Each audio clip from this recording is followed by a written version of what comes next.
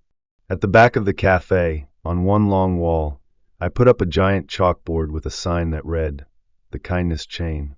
It was simple. Customers could write down an act of kindness someone had done for them. In return, they had to do something kind for someone else. Big or small, it didn't matter. The only rule? They had to come back and write about it. At first, I thought no one would bother. But then slowly the board started filling up. A stranger paid for my groceries when I forgot my wallet. My neighbor shoveled my driveway when I was sick. Someone left an encouraging note on my car during a rough day. One act of kindness led to another, and another, and another. People started coming just to read the stories, to add their own, to see how far kindness could go. And one day, a young woman walked in looking lost. She hesitated before placing her hand on the chalkboard, tracing the words with her fingers. I recognized that look, so I brought her a cup of coffee. On the house. And as I set it down, I smiled and said, "I hope you find some good luck." She looked up, surprised. Then slowly she smiled back. And in that moment, I realized kindness wasn't about money. It wasn't about grand gestures. It was about moments. The ones we thought were small but meant the world to someone else. The ones that sometimes came back when you least expected them. And when they did, they could change everything.